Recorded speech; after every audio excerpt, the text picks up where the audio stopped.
Tjenixen! Simon heter jag. Och jag är Dan. Och detta är ett speciellt avsnitt av Wikicasten, podcasten om slumpmässiga Wikipedia-artiklar. That's all the Swedish you're going to get out of us. But why are we speaking Swedish, Dan? Well, it's so exciting, Simon, because we are joined by some seriously special guests. Special guests. You've been doing an amazing job at not laughing at our ridiculous Swedish. Would you like to introduce yourselves to the readership? They were really trying. Can I just point out, they were really, really trying not to laugh then. I minimised the video because I knew this would happen, and I opened it up and I saw three people just like covering and like shaking.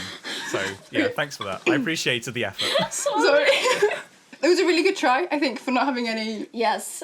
At least there were no grammatical errors. Well, yeah, exactly. That was not under gunpoint at all. Greta just going, yeah. Yeah.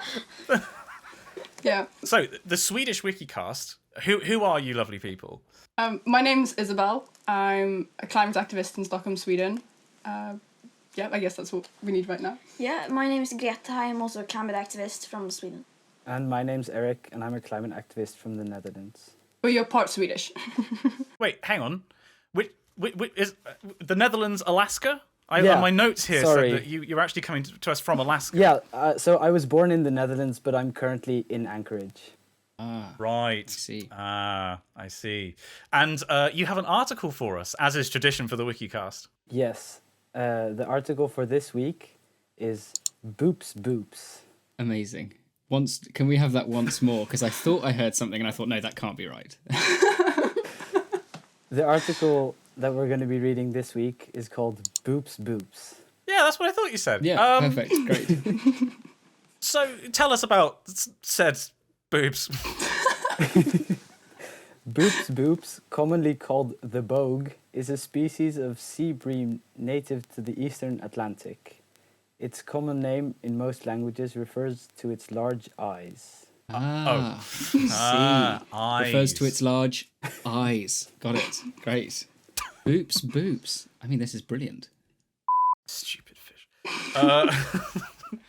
I mean, seriously, who Don't insult the Boops Boops. Yeah, It's a really good... it is. It is. I feel like it's getting a bad rap. Yeah. So I'm looking at the Wikipedia article, which isn't how we normally do it. We Erik has sent us the link to this, and normally we like to be, one of us looking, the other one has to just listen. So boops comes from the Greek for cow eye, but why call it that twice? Why be cow eye? I mean, I know it has two, but like, it seems a little redundant to call it the same name twice. But Boops Boops is its Latin name. And in Latin, it's two names. Oh, so it's your genus and then the Species, yeah. So it's in the lot of fish that have big eyes, you're the one with the big eyes. Yeah. Like, that's what... Okay, fair enough. Right, okay, well, Erik, what can you tell us about this fish? Why is it interesting, apart from its obviously perfect name? Right, so it lives off the coasts of Europe, Africa, the Azores, and the Canary Islands, all the way from Norway to Angola, actually. Wow. And it consumes seaweed, crustaceans, and some plankton. I'm noting here on the wiki as well, it's a demersal feeder. Part of the sea or the ocean that consists of the part of the water near the seabed and the benthos. Oh, I see, so it's kind of deep, but not super, super deep. Yeah. Not heard that term before, that's No. interesting. I've got to admit, fish is one of these areas that I know very little about. I can recognise certain kinds of edible fish, and that's pretty much the limit of my knowledge. We actually have some amazing friends that run a channel on Telegram called Fiskfakta, which means fish facts, because a bunch of people, like my twin sister and also a few more people in FF Sweden called Lydia and Alexander, they're all marine biologist nerds. So we get a lot of fish facts and Boops Boops. And memes. And memes, Oh, yeah. yeah. So Boops Fish Boops has memes. become a little bit of a meme for us. So we figured it was the absolute perfect article. Now, am I right in saying that your sister was the person who introduced the readership of the Wikicast to underwater rugby? Yes. Now, perhaps this is probably a good point to sort of say how this all came about. So basically, Erik and Isabelle, you were both readers of the Wikicast for certainly a while, and you introduced Greta to it. And I'd say Erik introduced me last year, So Okay, everything's right. to blame on Erik, by Good. the way. Okay. And then as we mentioned, I think in episode 98, I had a pretty much heart attack when Greta sent me an Instagram message. Sorry, no, a Twitter DM, because of all of the things that I do online. It had to be this podcast. Yeah. It had to be the minimal effort podcast. Well, obviously. That is effectively me and Dan trying to maintain our friendship just over like long distance, having moved out. It was this. So that was how this whole thing came about, because we you very kindly agreed to come on, all three of you, for this show. But so Erik, you're the reason this is all happening. How did you find the Wikicast? Where did it all go wrong? I'm not actually sure. I think that you mentioned it in one of your videos, or it was Right. in a channel description somewhere. And I started listening I started reading Correct. maybe 2 years ago. And yeah, that's when it all went downhill. So really, what you're saying is all of this is some silly accident. We never intended for any of this to happen at all. The fact that you discovered the podcast was completely by mistake, and now we find ourselves here, having, celebrating the 100th episode. And I was looking back at the date, Simon, and it was 4 years as of June that we've been doing this. Oh my god! Which is a frankly terrifying amount of time. Our podcast would be going to reception, Dan. It would be going to preschool. It's incredible. We were barely even born then. Oh, don't do that.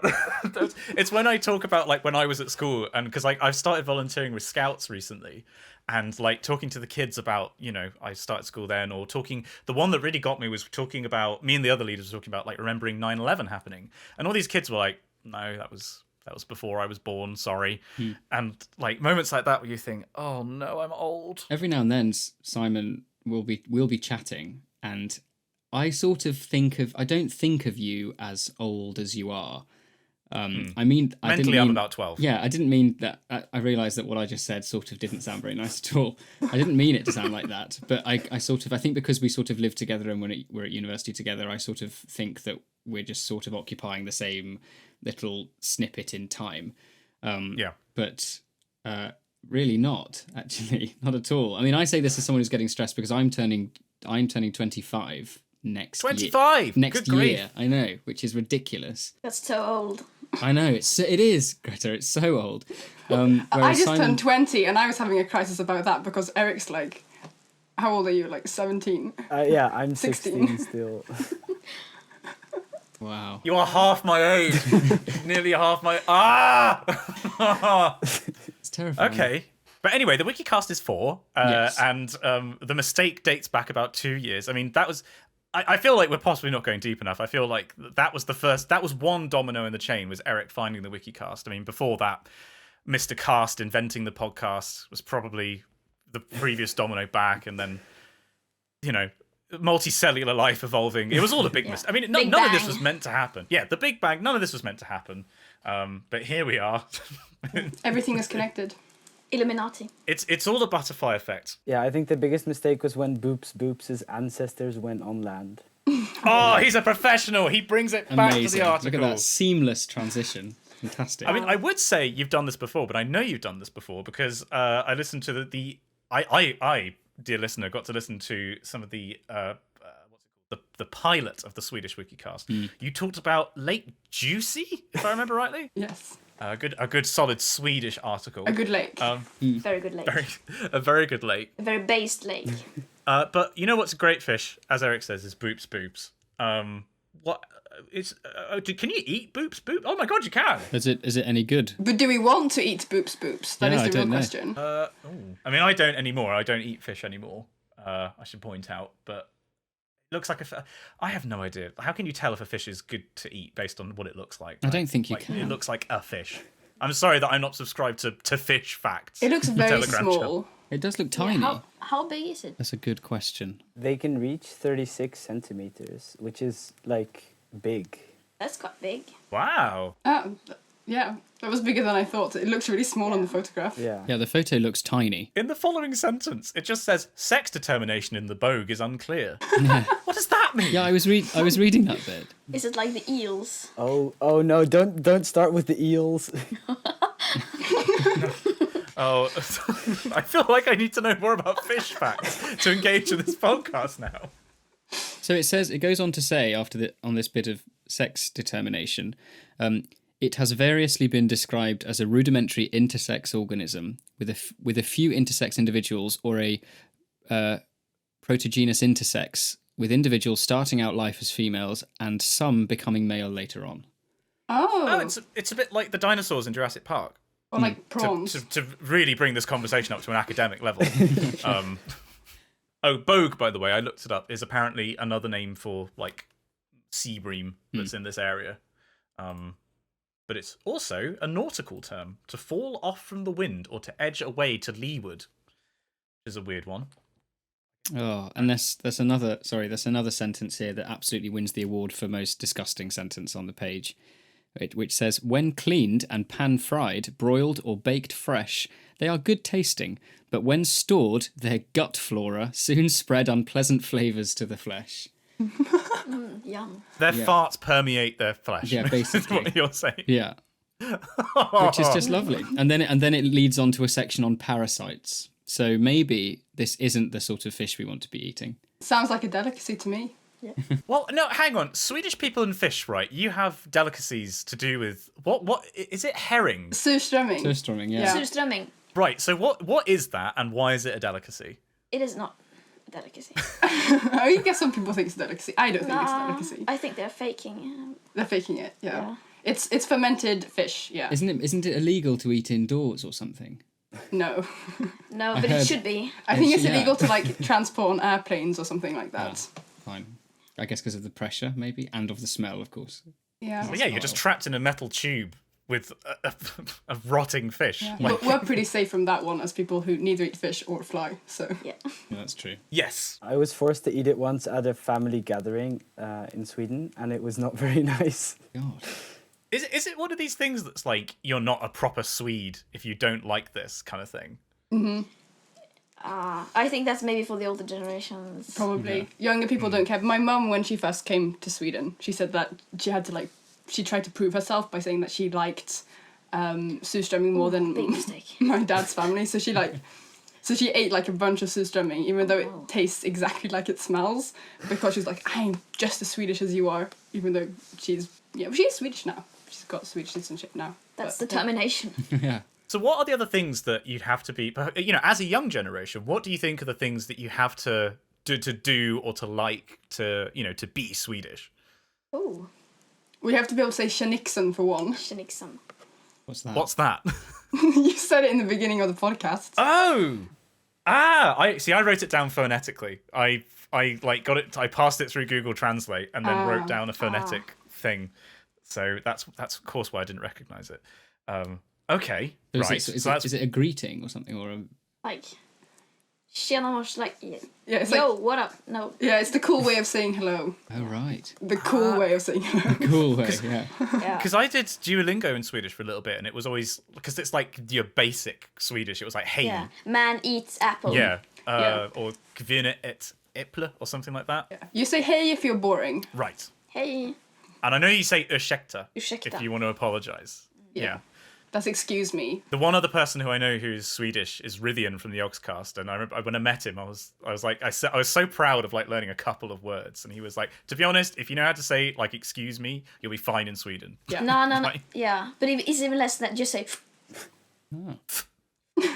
That's a half word. That's not even a full That's word. not. Swedish is one of the only languages where we actually inhale when we speak. Oh, wow. Yeah. That sounds like you're about to say something and you're stopping yourself. Yes, Yeah. yeah. Like, why? Okay, no. Keep it on the inside. Okay, so that's Tjenixen. What else? Eric, what's something that you think you have to do or to like to be Swedish? See, that's a good question because I don't have a Swedish passport, but I might get one soon. So maybe I'll have to also say Tjenixen a bit more often. Yeah. But like, okay, sir, you passed the test. They slide the passport across Well the done. table to you. I mean, to be fair, I don't. If you asked us about, what it to be British, other than, the stupid thing is, oh yeah, tea. The one thing I was going to say was, if somebody drops a pint glass in a pub, you have to go, hey. Yeah. I don't know why, That's like- but it's the most thrilling part of a trip to the pub. Everyone cheers when somebody drops something.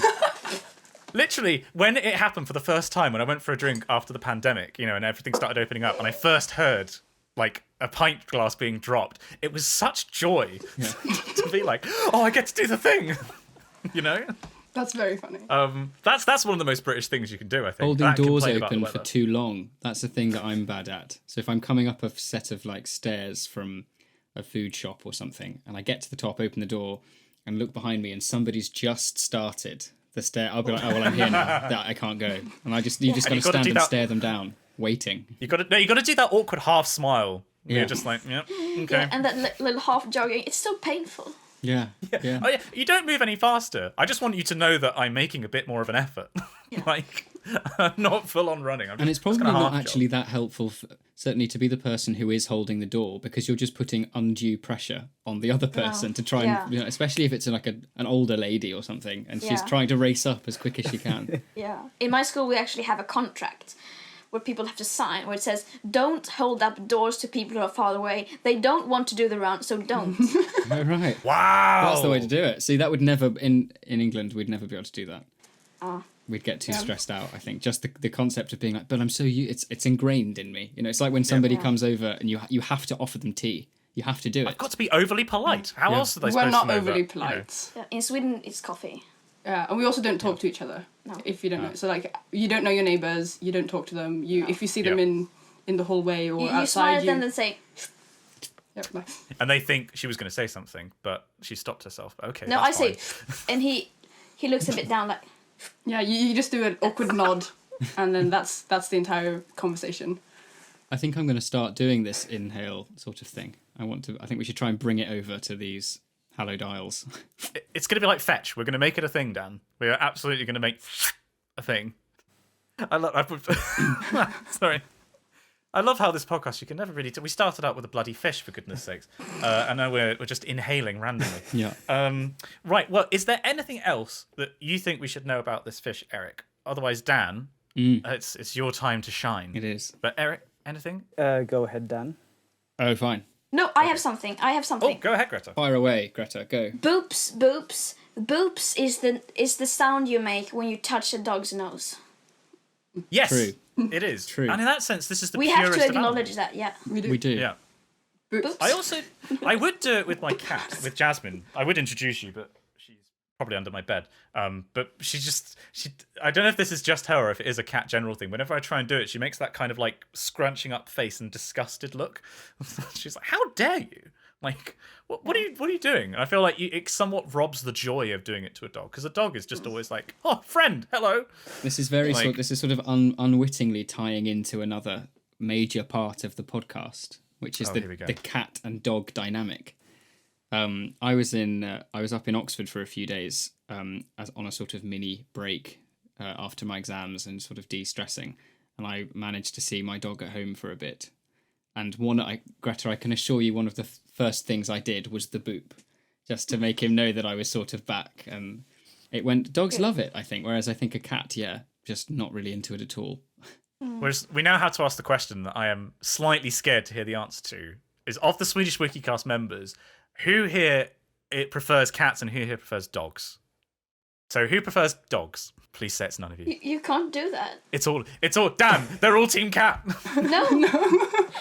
I'm team both. Yeah, team both. I think sitting on the fence on this one is probably important. Something that cats famously do. got in the name of fairness. Yeah, we're Switzerland when it comes to choosing between animals.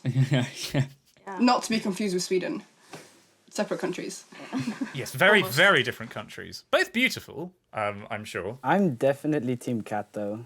Thank you, Eric. So on average, Dan, I hate to break this to you, but on average, the Swedish Wikicast is team cat. Yeah, I'm going to have to agree with that one. I'm not sure about this. I'm not sure. I think I'm going to have to put a PSA out to people who listen in from Sweden to email in and restore equilibrium to this debate. Dogs need to be fought for, and I will do that.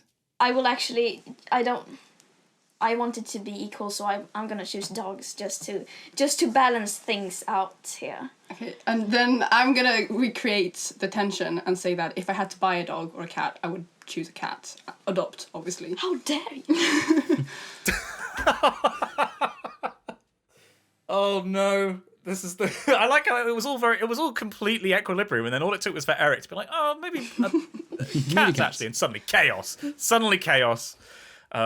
Okay, good. Well, we need to leave this chaotic section behind, Dan, because I think you have a special choral piece of the week this week. I do indeed. And this will be my piece of the week. Drum roll, please.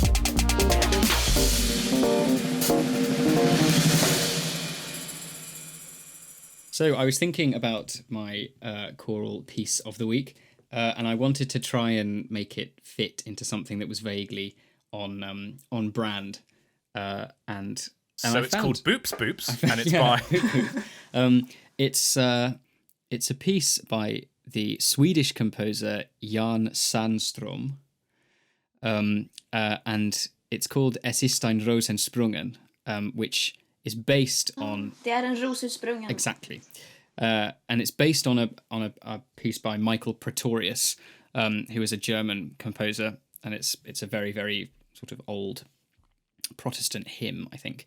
But his setting, the Sandström setting, basically takes the main tune that you'd recognise and sort of plays it in slow motion and then adds a load of harmony in it. So certainly with the music that certainly Simon will be familiar with, and a lot of music that sort of works its way into the English choral tradition, there's an association with that sort of Scandinavian music as being very sort of soundscapey and large, and it's an absolute joy to sing. So I thought the Sandström, which I've done many times, would be the sort of perfect choice. And it's a Christmassy piece. Yeah, I don't know. Has anybody else been really looking forward to Christmas? Are they starting to get that like tinge of like, oh yeah, I could really go for Christmas actually now? I'm neutral.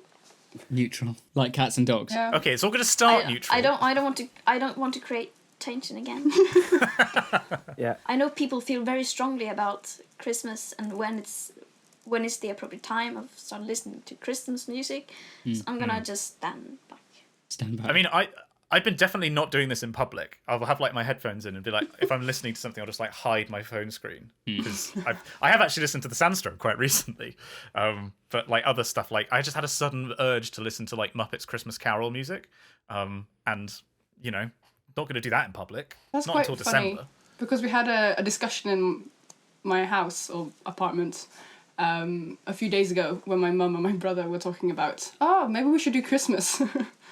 So we were just talking about Christmas spirit and like being excited for Christmas. So I thought that was quite fun to pull in. But I feel like you get burned out on it because it's so overwhelming. It's everything that you talk about and you think about for like a month or two, and then you're like, I can't do that again. Like I need some time to recover from this, and then eventually you're just like, it's almost like the Coca-Cola advert. The holidays are coming, just starts playing louder and louder in the back of my brain. And eventually I'll actually start to get hyped for it again. Or you see shops starting to sell like tinsel and baubles, and it's September. And you think it's just it's so wrong. I thought I wouldn't be able to get on board, having just recorded a pretty extensive album of Christmas music in August. And I was just saying to someone the other day, I think the weather in the UK at the moment, we're meant to have really quite a nice week, and then next week it's meant to be getting really sort of the real start of autumn and quite a bit cooler, and I can't wait. I'm really looking forward to it. I think because Christmas last year was sort of such a letdown because you couldn't see family and you couldn't go out and sort of get really festive, whereas hopefully this Christmas there'll be something a little bit more to do. It's going to be a big one, I think. Yeah. Just give me those jumpers. I want those. I want texture in my clothes again. I want to be all snuggled up, and I want to listen to stuff like the Sandström, which is I don't know if you know any of his other pieces of music, Dan, because he did another famous piece called the Motorbike Concerto, No, I don't know that. which is like a trombone is the main thing, like recreating the sound of a motorbike going past and like the sounds of it changing gears and stuff like that, which is it's interesting. Very festive. Yes, definitely. Well, I'm sure Santa has been known to ride a motorbike at points. It's probably more practical. It's interesting you say that, because one of my favourite sort of Christmas memories is back when I used to live in the Netherlands, and the procession of Sinterklaas as he makes his way up or down the country. I can't remember which way, but he arrives on a steam paddle boat from Spain. What? Yeah, which as far as a sort of entrance for Father Christmas. I mean, he's not Father Christmas, it's Sinterklaas. But the most brilliant part is the entire the journey, the arrival, and then him making his way through the country is all televised. It's an enormous television event. So he gets off this steam paddle boat and then starts going up through the country and this. I mean, why does he start in Spain? Is that where he has like his summer holidays? I mean, to be honest, I don't know. As far as Dutch Christmas traditions go, this is probably the one we can talk about without fear, because the other traditions are slightly questionable. Now then, I wonder if I can find... I'm sorry, I'm English. I have no idea about questionable traditions, Dan. You're going to have to... We definitely don't have a very questionable cultural and historical past. Yeah, so Sinterklaas... Do they televise the whole thing? Yeah, so it's on like national news, as if it's a sort of breaking news. We found a cure to some horrible disease. No. Breaking news, Sinterklaas has arrived. He's on the boat now. Latest it's news. almost... He's in Eindhoven, everyone. He's in Eindhoven. Oh. But that's almost like the moose Oh yeah, in Sweden. the moose migration. Oh. Slow TV. Yeah. Real quality slow TV, I'll tell you. Is it Sweden where they have the giant... Is it a goat that gets set on fire every year? Gävlebocken! Yeah, Yes! So, for people who might not be familiar with this, can you explain this to our readership, please? Yeah, so there's in Gävle, which is a town like in the center of Sweden, there's like a goat made of hay every year that they build up, and they put it out like in time for Christmas. Yeah, it's a Christmas thing. Yeah, and every year it gets burned down. Not the past 2 years, actually. What? Yeah. Really? Yeah. What do you say? I know. It's a national letdown. Because to be like, it's not formally part of the tradition that it gets burned down. It's just if somebody does it every year. Yeah, it's really funny to go through the Wikipedia list of all the different ways that it happens and how it gets And they burnt always down. have lots of surveillance, and it's always like a mystery. It's like, how could it be possible? Once they got, I think, a tourist to do it, the Swedish people said like, oh, it's a tradition that they burn it down, and they told him to do it. So then he went and burnt it down, and obviously he got in loads of trouble for it. But he just thought he was supposed to do it because all of his mates had tricked him. That's good friendship. Perfect. Yeah. It's like a harmless version of the Wicker Man. The equivalent in the UK would be, we always have in every city, there's a big event of the switching on of the Christmas lights. And they usually get some sort of minor celebrity or mayor or someone to turn the lights on. And I'm fairly confident in saying that you're not truly British if you don't cross your fingers and pray that the lights don't work. They have like the giant switch. The big ceremony, Clunk. they've got and nothing happens. I think that's the real mark of the festive spirit. Yeah. Yeah, because our pyromaniacal traditions are all to do with bonfire night, unsurprisingly. But like the one that was near us in Exeter, which you may or may not have seen in one of the videos, was the Ottery St Mary Tar barrels. Tar barrels, which is this ancient tradition of villagers carrying flaming barrels of tar and then passing them to each other. But it's like not even passing; they're like wrestling for it, and it's as dangerous as it sounds because there's no security and there's just a mass. It's like Helm's Deep, like that scene with the Uruk-hai running into the breach in Helm's Deep. Like it's that, but it's a barrel that's on fire, and there's all these people taking pictures like 3 feet away. I'm pretty sure I melted my microphone that night. Yeah, and as a tourist, it's down to you just to sort of get out of the way. It's when we went, it was the most terrifying thing because there's just these. It's a health and safety nightmare. It's safe to say. There's no sort of people in high vis making sure that you're kind of like, oh, put your protective gloves on. They don't care. It's completely bonkers. And it's like it's a small village, and there must be 5,000 people that just like ram into the center. It's It's not. Anyway, we were meant to be talking about Es ist ein Rosensprung. No, det är en rosutsprungen. But that's a great choice. It's a very beautiful song. It's I've never actually performed it, whereas Dan, you said you'd sung it a couple of times. yeah, I've done it a few times. It's very cool, but you need to do it in somewhere that's got quite a generous acoustic. If you do it in too sort of drier space, the idea that there's a quartet who sing the sort of the recognizable tune to the original Pretorius setting, but just in sort of half speed, and then everybody else is just sort of filling the space with very long sort of oohs and ahs, and it sort of almost becomes quite trance-like. It's really cool. So that is my Swedish choral piece of the week. Estis ein Rosensprungen, or Greta, do you want to give us the Swedish? Det är en ros utsprungen. Perfect. Det är en ros utsprungen. By Jan Sandström, is that right? Sandström. Great. I mean, Dots over The O with the O. dots is... Why does Swedish have so many umlauts? You don't need that many. Just write it normally. Also means island, because Because why we're a not? language of sounds. Yeah. amazing.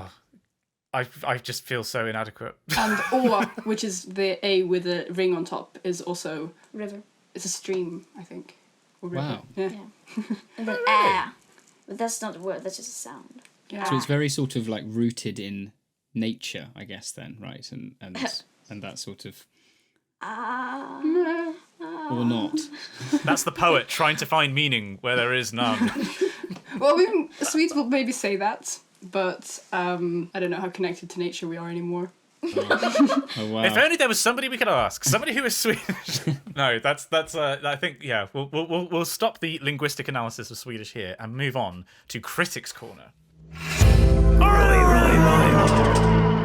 So this is for the. By the way, hello if you're listening to this as your first Wikicast, which you may well be. How have you made it this far? This is the part of the show where basically we kind of Dan and I like to whinge or praise something that we have seen or read or experienced recently. But guests first. Have you guys experienced anything recently you'd like to add to Critics Corner? I have something that I haven't experienced that I would like to add, if that doesn't break Of the course. rules. For sure. Like a new documentary on SVT, but that's Swedish, so I don't think you can see it. But it's Slaget om skogen. It's about Swedish forestry Oh, cool. and how good and perfect it is. Ooh! Yes.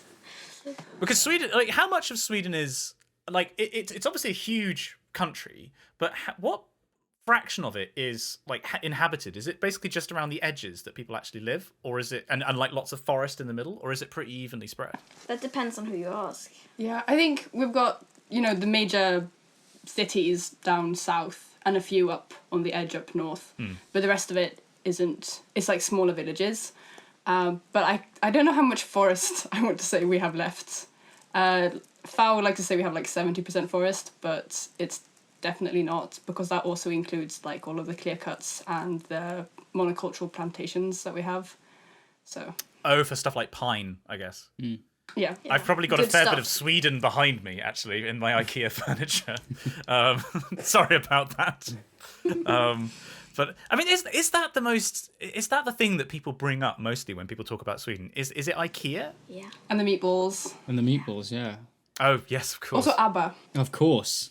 How have we? How long have we? Sorry, how long have we been recording? We haven't spoken about ABBA. It's 38 minutes. I'd make that. Oh my god. We haven't spoken about it. Oh my god. It's tragic. It's like Palpatine. Somehow they've returned. Have you all sort of listened to the new little sneak peek ABBA songs that are on this upcoming album? Yeah. And what do you think? Oh, critically. Yeah. I don't know if I dare say anything.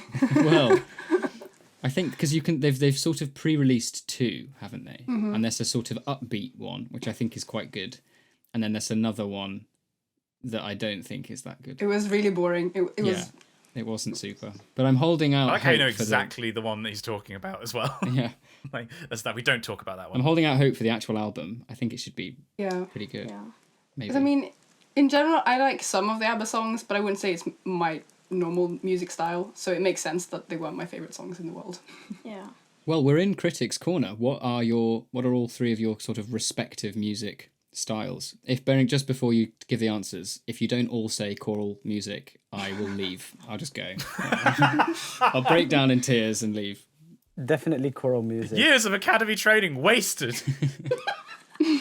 Does someone else want to start? No? Yeah, definitely choral music for me. Yes. Yeah. Brilliant.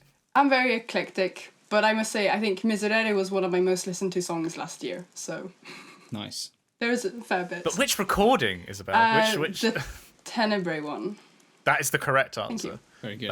That is the best recording. Very good. What about you, Greta? What kind of stuff do you listen to? I only listen to choral music. Excellent. Really? Yeah. This is going so well, and it's like you weren't even forced to give those answers at all. It's excellent. I'm really pleased. Really pleased. To be fair, like it's a difficult question to answer because I don't really know what I would say. I'm similarly eclectic. Like the last 3 songs that I've liked on Spotify are from a bit of rap from Spider-Verse, Into the Spider-Verse, Baba Yetu from Civ 4, and Up on the Moon by Sunship Balloon. Wow. It's all over the place, my Spotify. Literally on shuffle, it's like it's shifting gears every single song. Yeah, mine's also quite different, but I guess what I mostly listen to is more punky stuff. Rock. Trendy music. No, not generally. What is this young person Well, music it's says now? trendy when you compare it to sort of like I listen to Gregorian chant, which isn't exactly trendy at all. Put it this way, I didn't know who half of the artists we've got for Climate Live are. Beforehand. But in a way, surely that's good because like you can interact with them and there's you know you're never going to be starstruck because you're like, I'm sorry, I don't know who you are. And they'll be like, oh, we're the Rolling Stones, and you're like, no, never heard of you. Yeah, sorry, Yeah. this way, please. But that's that does happen. It helps. It does. It's also kind of sad that if you do end up liking the music afterwards, you'd be like, oh, I met that person, but I didn't appreciate it then. I have that with YouTuber meetups actually. Like I'll meet people and because YouTube's so vast now, like you keep meeting people and you're like, oh, that sounds interesting. I'll check out your channel, and they've got like 2 million subscribers, and you're like, how have I never heard of you? But yeah, you end up meeting these people, and you're like, oh, I wish I'd actually done this first because I could have geeked out when I met you. That was also something that was quite funny when I started listening to the Wikicast after Erik sent it to me. It took me like 10 episodes to figure out, well, first of all, to figure out who was who, based on the voices. Seriously? Yeah, I'm sorry. I'm not very good at voice recognition, but then it took me that long to figure out that, oh, you're into climate stuff. And then I found your YouTube channel and I was like, wait, how have I not noticed? Because I basically only hang out on climate YouTube. How I had not stumbled across any of your videos before then. I was so confused. But since That's then... probably a very good reason. No, I think they're very good. I made this thank playlist on YouTube that I sent to like pretty much all the new people in FFF who say like, oh, how do I find out about it? I was like, this playlist, and it's basically just like introduction stuff, and not all the videos are yours actually, because they're very easy to cool. understand. Oh, thank you. Well, I'm very bad at praise, so I'm going to swiftly move on. Do that. But I mean, yeah, that's the other thing is like, I suppose, because to me, I guess I judge a person more on what they watch on YouTube than what music they listen to. So you mostly watch climate stuff on YouTube. Like, who in particular, to our audience, who would you recommend? That's awkward. I just came to think of something. Is that Greta saying, I have to think of something? I just thought of something. Nice. Oh. Sorry, you can go on. No, you've built up the tension now. Okay.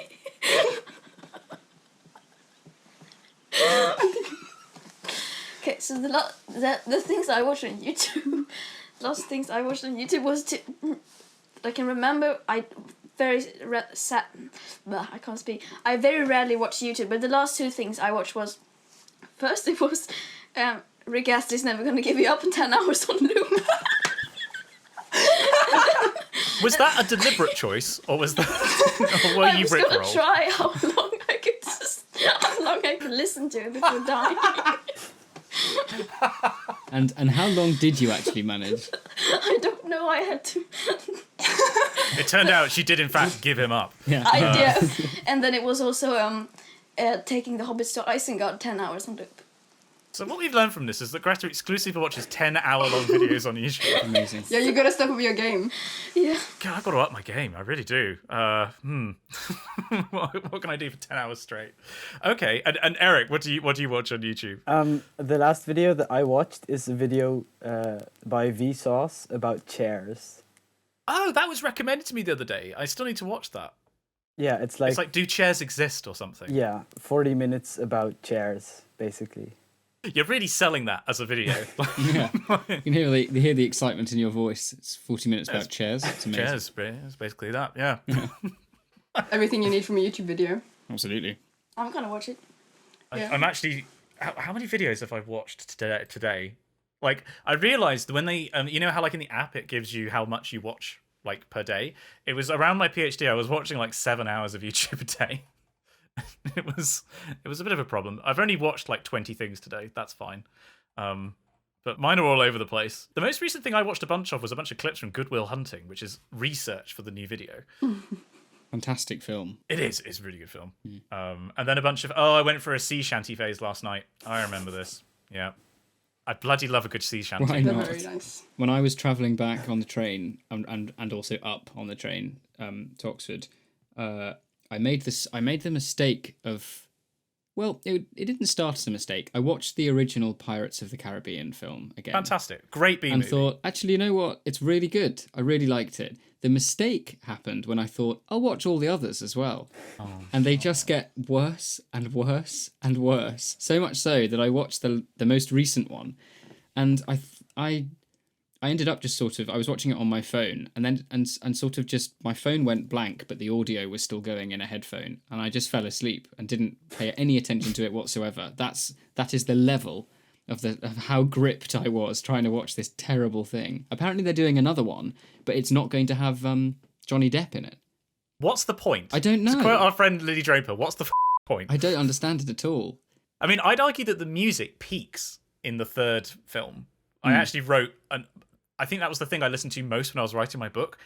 No idea why. I just ended up happening to listen to pirate music whilst I was writing. But I think that's actually better than the music for the first one. Because Hans Zimmer didn't actually... A lot of people don't know this, but didn't actually write the music for the first film. He wrote the theme, and then Klaus Badelt did the music for it. And then Hans took over... Sorry, Hans, like we're on first name terms. Like Hans then took over from there. We'll get him into the call now. Yeah, I mean, after this, I don't know how we're going to top this for episode 200. We do know it's going to be Hans Zimmer. Yeah, that's exactly episode that's 150. It'll be. It turns out Barack Obama's been introduced to the Wikicast by his kids, and we'll have the whole Obama family, and that. It's only up from here.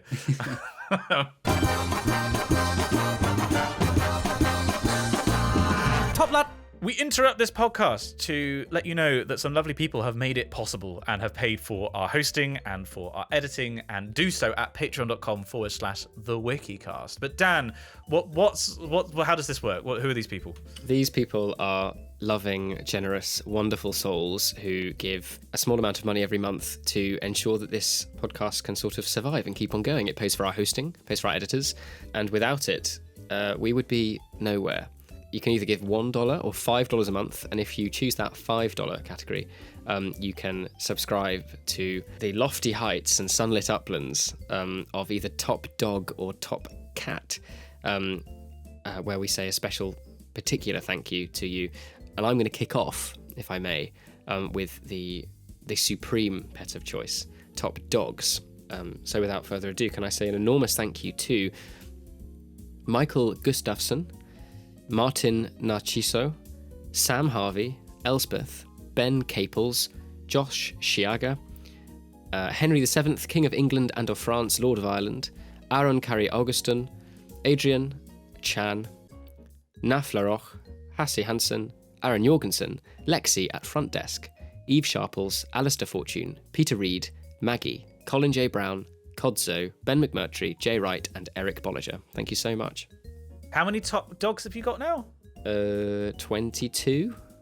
Oof, got 25 top cats. This is getting uncomfortably close. Getting close.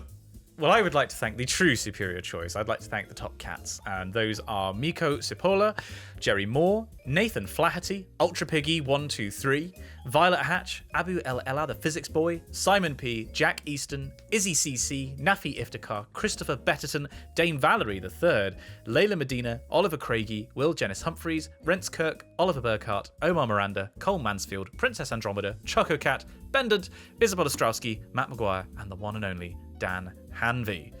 Thank you very much to everybody who supports us on patreon.com/the Wikicast. And now we return you to the very pertinent and important discussion of the show. Just kidding, it's more of the Wikicast.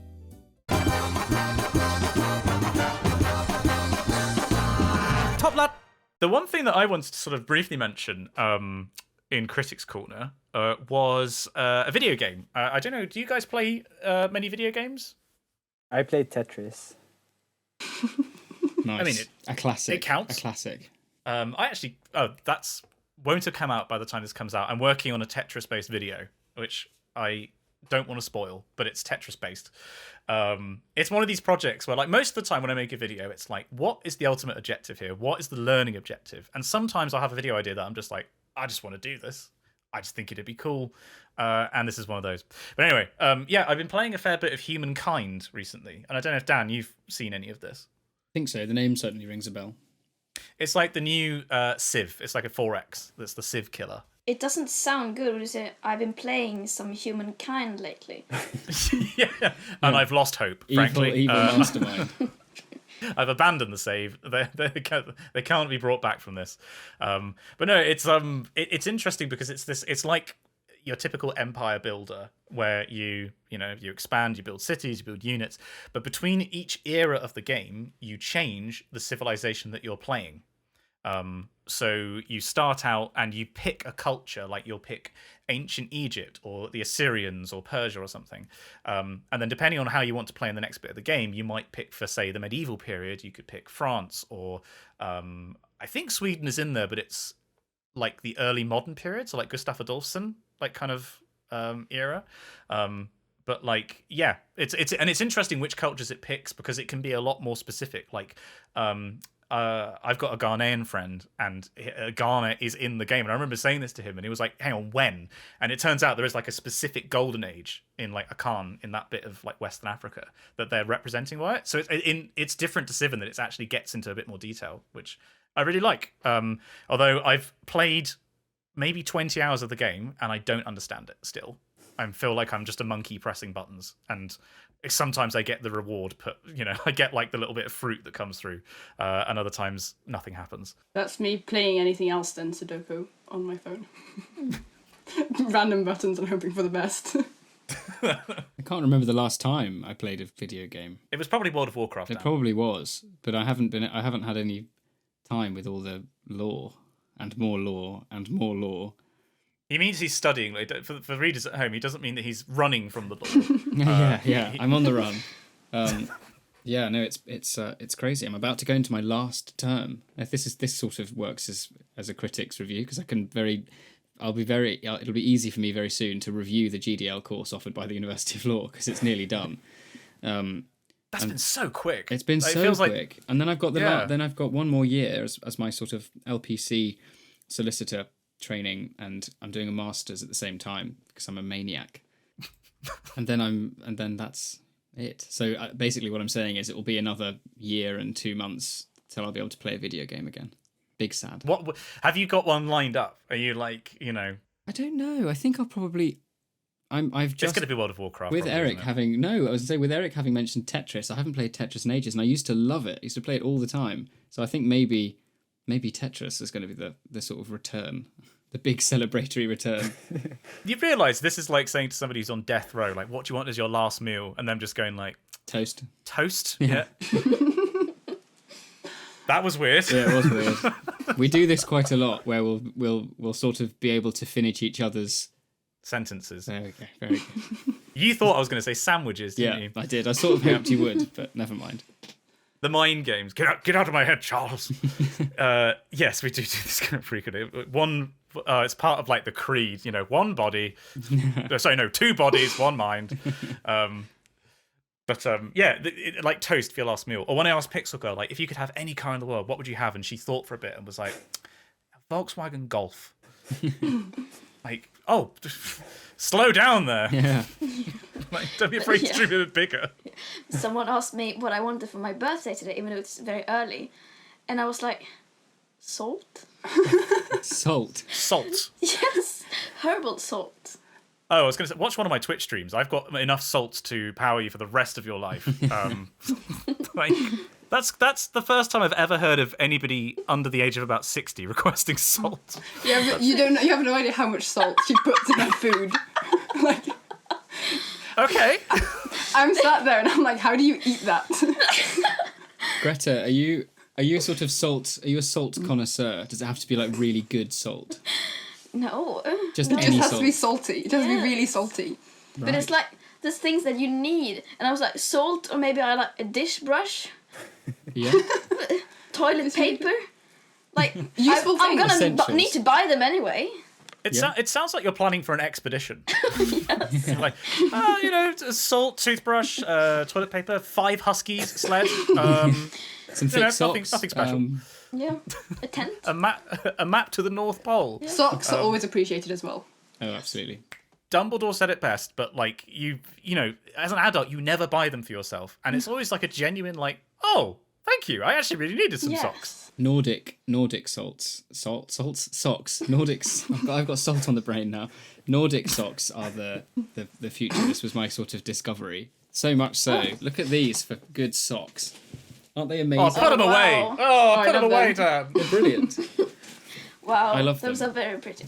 They're great socks. For I'm the readers at home who are not We're watching along looking with at this our video socks call. now. I have Daleks on my socks. I Ah, have they're these. nice. They're like, I don't know why, I have lots of socks with ice bears. And look, these one have like red jumpers on them. Yeah, polar bears with jumpers. They're really nice. so Eric's got polka dot and Dan had stripes. Eric, is that on your foot still? Are you that flexible? That is my The people listening at home, he like that was way above his head. I am. Now he's answering his foot like a phone. I bet that Simon's not wearing socks. No, I am. I feel conscious about my feet because they're quite big. Like they're just plain white pop socks. For But like people who can't see, Simon's wearing bright pink knee-high socks lies, they're deception. very- Bunnies on them. with bunnies on. Exactly. I think they're lovely. I think they suit you actually. The problem is, as Dan will attest, I do have very large feet, such that my nickname was Flippers when we lived together. Because if Yeah. I ran down the street, it sounded like a penguin. You would hear Simon before you sort of saw him. There'd be just a sound in the distance. You just hear this sort of. You'd be great at underwater rugby. You wouldn't even need to attach the flippers to your feet. Right? Exactly. Perfect. So, I'm always a bit conscious of showing my feet. And also, like, it's a bit... Because technically on Twitch, you're breaking terms of service if you show your feet. Really? Yeah, it's a weird one because it could be a fetish thing. So, like, you have to be very, very careful about specific things like showing your feet. Ridiculous. But, yeah, these guys are staying firmly on the ground where their massive gravity keeps them anyway. So... Amazing. There was that Amazing. time. Do you remember the time? It was when I think it was when we were going down to Truro, Dan, and I forgot something, and I had to double back to the house. And it was you and Pixel Girl walking down the hill, and to not fill in my side of the story at all, what you heard was this, pap, pap, pap, pap, pap, and then you turned around, and at the crest of the hill was me with like With a bag on, an enormous in a suit. backpack on, sprinting with an And then- apple shoved in his It was mouth. it was a nectarine because I was sorry. like I got hungry and so there was just this like penguin slapping sound and me being like and you and Pixel Girl just looking at me like what are you doing? You finally appeared, drenched in sweat. There was sort of nectarine juice just dribbling down your face, and like a 6-year-old with a big bag on, you completely sweaty. And I said, like we're very nearly going to miss this bus. Why did you? And you were like, I was hungry. I was like, oh, well, I'm fine, of course. If you gotta eat, you gotta eat. Yeah, Fruit's always good. It's never Yes. the wrong time for a fruit. No. Exactly. not for Simon anyway. But the way like my partner, fiance, Pixel Girl, she just does not eat fruit. She'll have vegetables all day. Like okay, is it weird that she has like salad in a sausage or a bacon sandwich? Because I think that's weird. I don't think it's necessarily weird. It might be a bit different, but I've never heard of anybody doing that before. But anyway. But isn't BLT a thing? Yes. True. Okay, I hadn't considered that. Wow, look at that. A single slam from Isabelle. And Simon's argument's completely gone. Bam! Case closed. Amazing. But no, like she just doesn't have fruit at all. She will have tons and tons of vegetables, but for some reason fruit, I don't understand it. Is it a texture thing or just doesn't like the taste? I think it's a texture, but I think so much of this also comes down to like, did you have like a fruit bowl just there in the house when you grew up? Like if you're used to having fruit all the time, like I certainly just had apples a lot when I was a kid. Like I guess you have them when you're an adult. But like, and also like for that reason, I don't drink tea because I didn't start when I was a kid. Like I've never had hot drinks. Greta is giving me the most incredible evils right now. We drink a lot of tea. If looks could kill. Excellent news. Dan does too. It's not for me. I'll have a lemon sip if I want a hot You drink. would only ever have one hot drink, and usually if we'd been coming into the house after a cold day, we'd make a hot toddy, which is great. What's that? So that's whiskey, lemon juice, and honey topped up with hot water. And it's super. It's really good. It's great. It's super warming. And with a little bit of whiskey, it sort of puts you in a good... Don't give Erik any ideas. He's still underage. Yeah, the Wikicast does not endorse underage drinking. I'm just going to find... Do you remember, Dan, there was that picture, though, that we took when I ran out. Why do all of our stories involve me running? You like running? I ran out to get some lemons. I know exactly the photo you're thinking of. Yeah, let me see if I can find this. I'll put it in the chat, and I'll have to try and include this in the show notes somehow. As Simon tries to find this, I'll explain what's odd about it. So Simon disappeared out of the house. Really, we both said, right, we want to have a hot toddy, but we needed lemons. So Simon went away, and it wasn't very good weather outside. So when he came back, he was quite damp. But I don't know why, because it wasn't even... The shop was very close by. But he came back, and his face had sort of swollen, like he'd been stung by bees or something. And this is the most amazing photo. If he came back sort of clutching 3 lemons, completely soaking, with like a swollen head. And I was so... I'm trying to find this picture. It must be on Facebook somewhere, but it's one of these... It literally looked like I'd been beaten up by a gang of lemons, and I was holding the one survivor in my hand. It was remarkable. Damn, I can't find it. This is also working great for a visual medium like a podcast. Did you figure out why your face swelled up, or was it just... I think it's because my face just looks weird. I don't think there was any specific reason. It was just... That's the way that my face looks sometimes. Fair enough. I don't like me in pictures, I gotta say. I the reason I like doing video, I think, is because somebody... You know, when I'm moving, I think I look okay. As soon as I take a snapshot, and especially you do this for thumbnails, I'm just like, oh... Yeah, the movement really added a lot, didn't it? Yeah. Yeah, I can agree to that one. Yeah. I completely agree. I hate having my picture taken. Me too. But I think that's for everyone. Yeah. But it's a bit more of a problem, I suppose, for you, Greta, because I'm guessing, just going out on a limb here, you probably have had more photos taken of you than the rest of us Combined. together. Yeah. Yeah. Sometimes I just open the phone and like there's me like, huh. Yeah. Mirrors, nightmare. Just now. Yeah, just now I opened Telegram to look at a chat because of the Climate Live and organising, and then someone just sent a link to our press release, and there was just a giant photograph of Greta's face, and it's like... Crazy. Must be. I mean, you must. I suppose, after a certain amount of time, you just tune it out. You're like, you know, oh, there's me. Okay, fine. Like, does it? I mean, do you ever get used to it? No.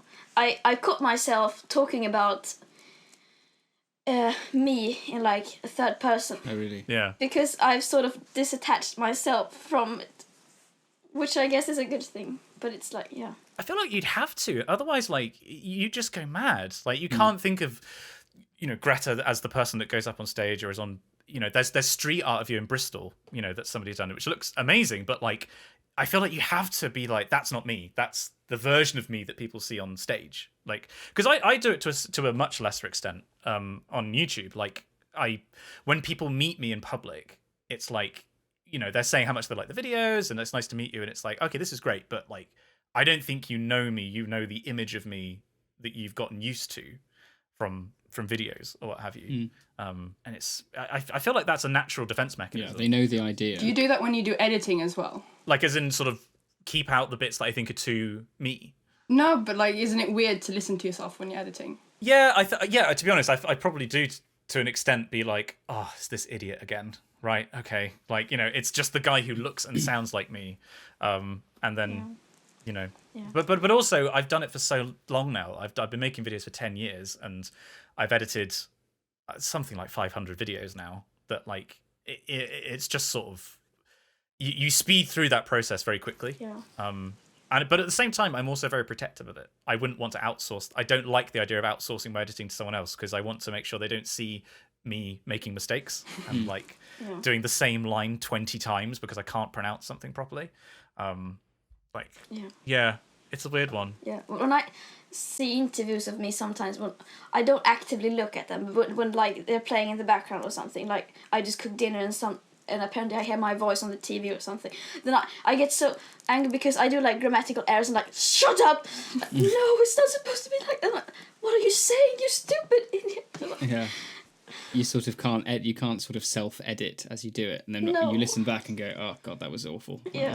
Yeah. I mean, I saw you speak in Bristol actually when you came to the climate march, and I remember like there were no grammatical errors that I could detect. I thought that it was great, so there was no need for editing there. I thought you were fantastic, but that if you like was stage Greta. It's not the real Greta who is kind of just chilling out with us in a phone call. The real Greta who's got excellent socks Eating salt. and eating salt. Yeah. And baked beans. And enough salt Baked to beans. preserve like an Atlantic expedition. Like, That's the thing we're going to credit you with. Baked beans. baked beans. Oh, right, not me personally. You British. I was like, The British. I thank you, but I don't think I can take credit. Or was it from the US? I actually don't know. In true Wikicast fashion, let's have a look. Baked beans. Well, it does sound a bit British to import things and make it their own. Ooh!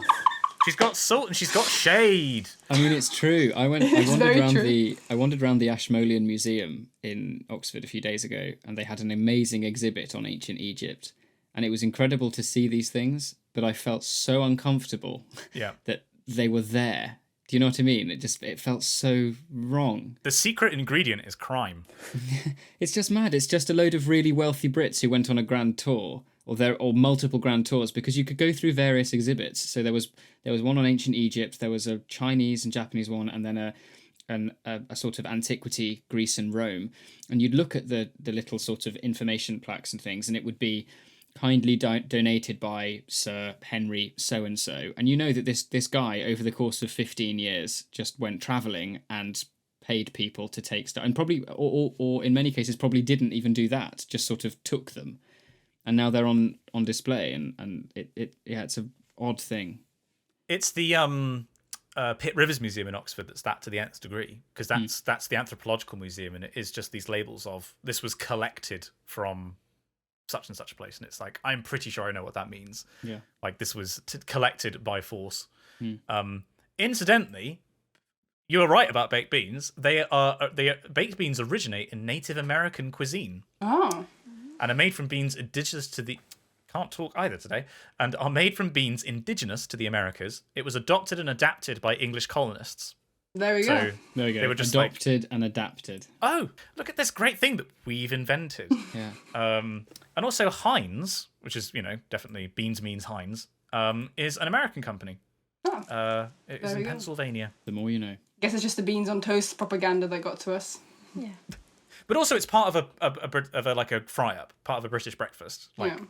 Yeah. I don't know. Is that more iconic than the beans on? Probably beans on toast is actually more iconic, to be fair. Terrible either way. I hate baked beans. So.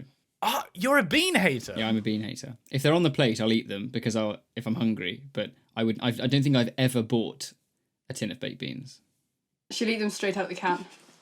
Cold. Wow. Yes. Oh. With just a little bit of a little sprinkling of salt on the top.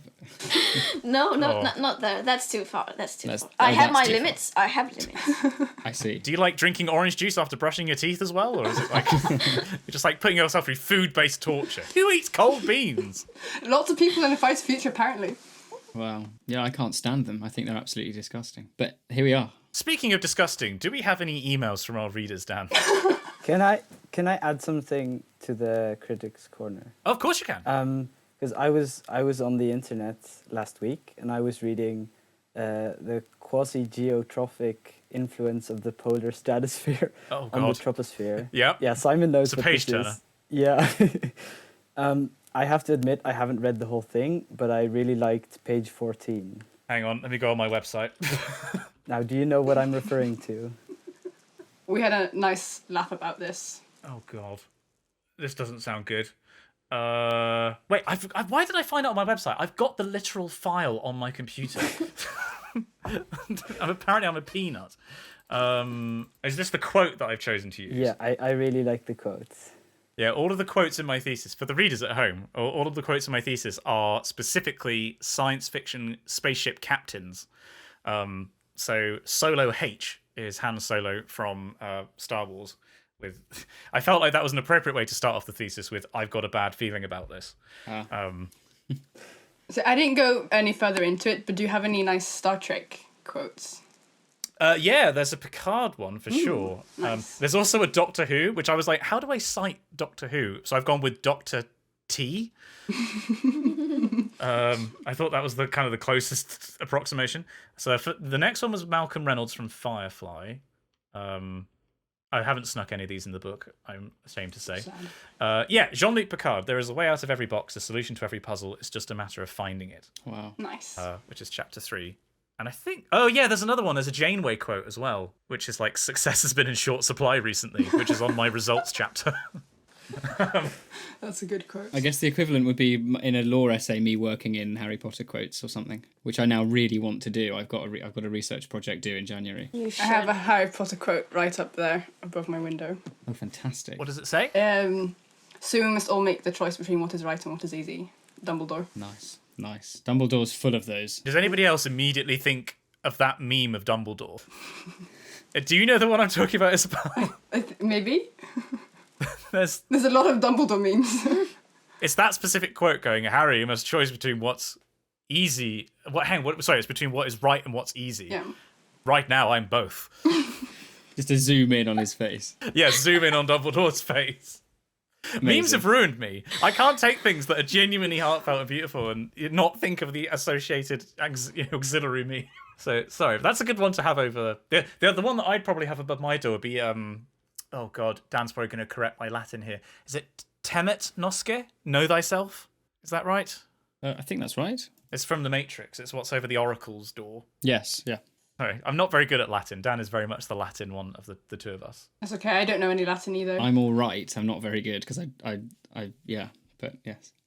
You're just better than me, which is Well, not yeah. a high benchmark, but you clear it. Well, thank you. So, Eric, what have we learned today? Today we learned about boops, a fish native to the eastern Atlantic. I don't really know how many times we've said its name during this episode, but it still catches me off guard every now and again. It's such a stupid name. It's also what we say instead of oops now. Boops. Oops. Yeah. Why not? Let's bring it back. We also learned about the Swedish art of just going when you want to say sorry for something, like excuse me. Anything. Oh, just any verbal communication could be replaced Yeah. with I guess that. most normally it will be a yes. Like, oh, do you want to go out later? Amazing. Okay, we've learned that. We had a really, really brilliantly on-brand choral piece of the week. Es ist ein Rosensprungen by Sam. Wait, that's Obama putting the medal on Obama. You chose the choral piece of the week. Yeah, and it was incredible and on brand, and I stand by that.